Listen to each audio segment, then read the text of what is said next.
my channel. This week, we are going to be diving into Forget Her by Holly Riordan. If it looks a little greasy, it's because I got some oil on my hand. Anyways, it's a little dry out here. Anyways, let's dive into the back and see what we're going to be getting ourselves into. You can't change your past, but you can cleanse your memories. Ari has absolutely no interest in visiting the island resort where traumatic memories are repressed. She doesn't believe it will give her a stress-free, relaxing vacation like the commercials claim. She doesn't believe it will give her closure either. She would much rather deal with her sister's death the old-fashioned way. Booze. Unfortunately, she works on a struggling web series in desperate need of views, and her boss thinks visiting the island would make for the perfect story. Even though her gut warns her to stay home, Ari soon finds herself headed to the exclusive, isolated resort, and it turns out to be even more dangerous than she ever could have imagined. So, straight from the back, we know that our key player is going to be Ari, which is short for Arianda. I think I kind of went back and forth with like different pronunciations of the name, but Ari works. And then we're going to be introduced to several other players. We have Ray, that's also spelled kind of funky. I went back and forth on that one too. I think it's Ray. It might be Rhea, because that's how I was pronouncing it. As I was reading it, I said Rhea. It's R-H-E-A. But the way the characters kind of pronounced it was like Ray, I guess.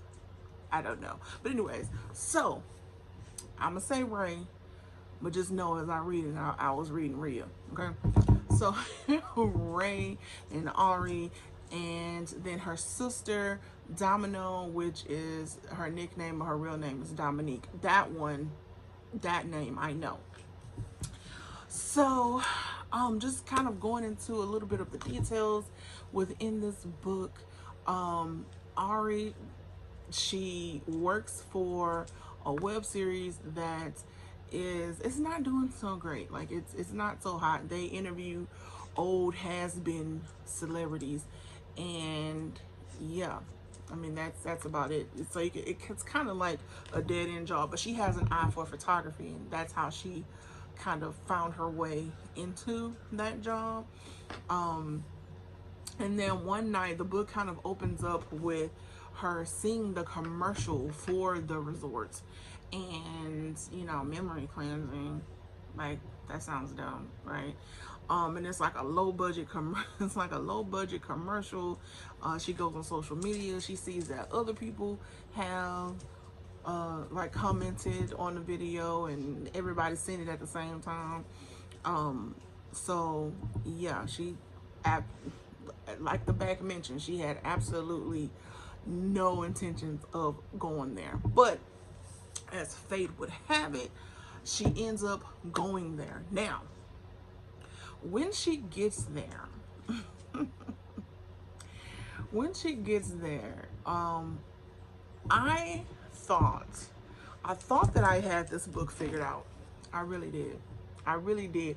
I just knew, like when she went and met Ray, I just knew that this was going to be some very sci-fi,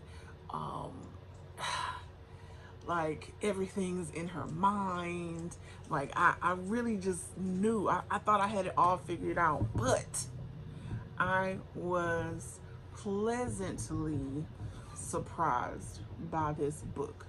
It is told in two parts. Oh, let me find it.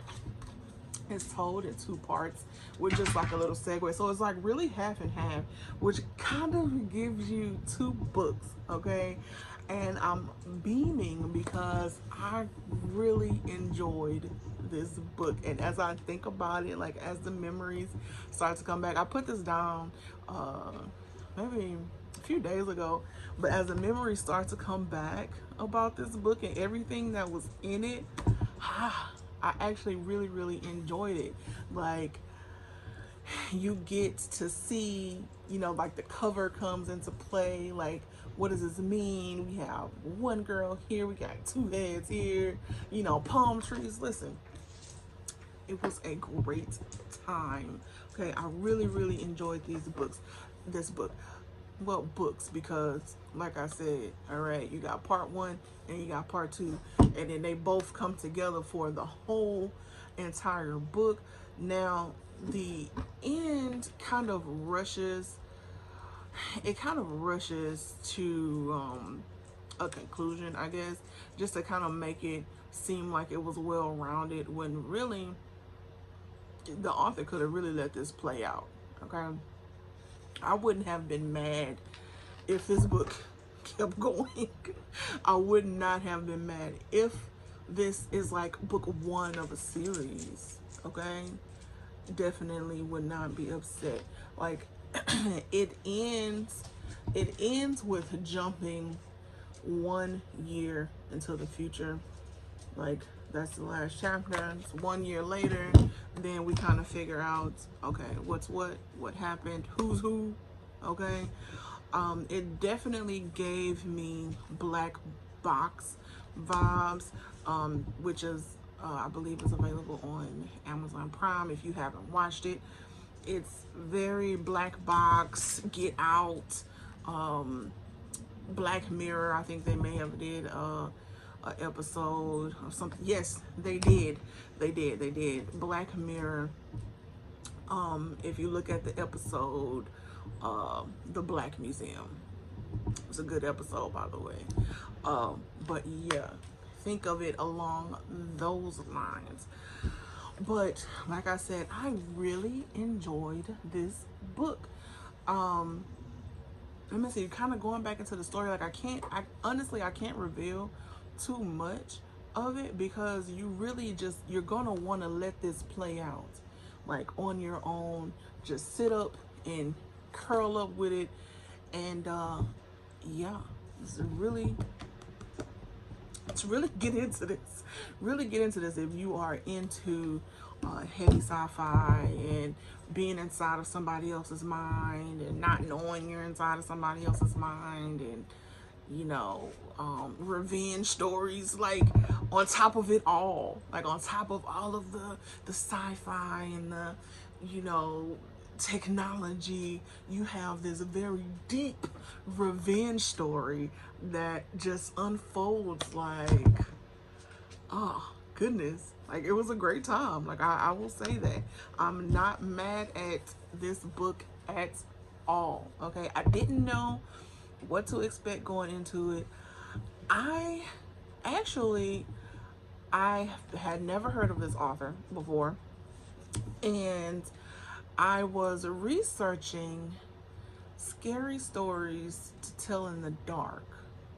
I was doing some kind of research for it, and this author had wrote an article about those stories, and it kind of led to a segue of her, like of me, like looking on her blog and on, I think it's called Thought Catalog.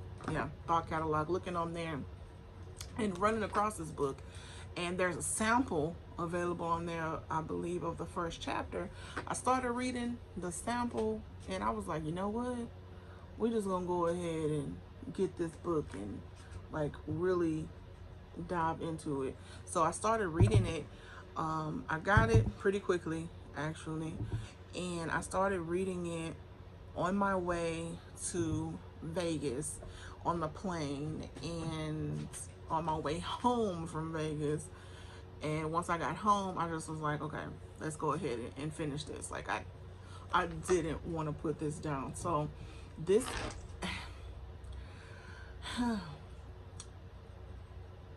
I don't want to say it, but I am going to say it because it needs to be said. Okay, this book is my favorite book of 2020. I hate to take it away from Menagerie, okay? But this book actually came out this year.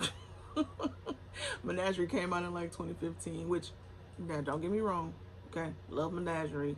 If you haven't seen my review on that one and me swooning, okay, I'll leave the link in the cards.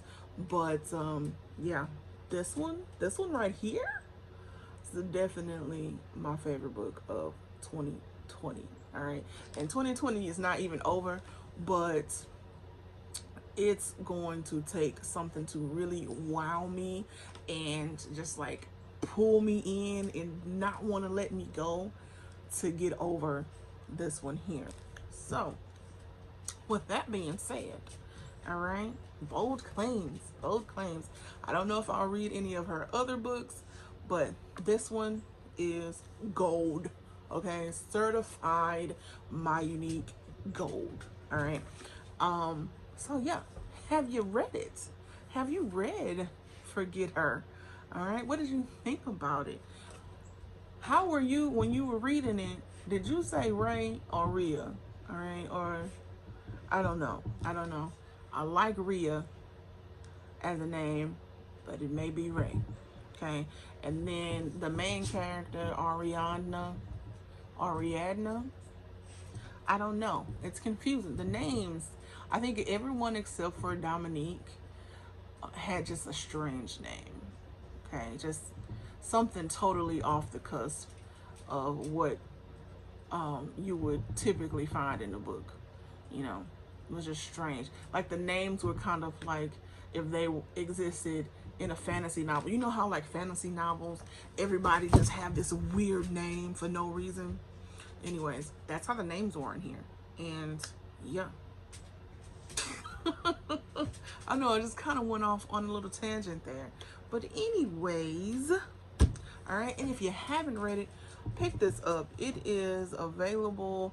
When I purchased it, I don't think that it was available on Amazon, but I think that it is now. But it is available on Thought's catalog. Look at that oil. That doggone oil. It is available on Thought catalog. Okay, it's a Thought catalog book, and yeah, they let you know. All right, the Thought catalog branding is literally everywhere. It's literally everywhere on this book. It's on the back. It's on the spine. It's when you open it up. Listen, it's everywhere. But anyways, that's neither here nor there. I can't really say if there's anything that I didn't like about it, aside from the names, but that's not really a dislike. That's just a, you know, it's a little whatever. But I can't think of anything that I did not like about this book, which is saying a lot in itself. I loved it. I really loved it. Anyways, so if you read it, leave a comment down below. I want to know what you thought about it. But until next time, happy reading.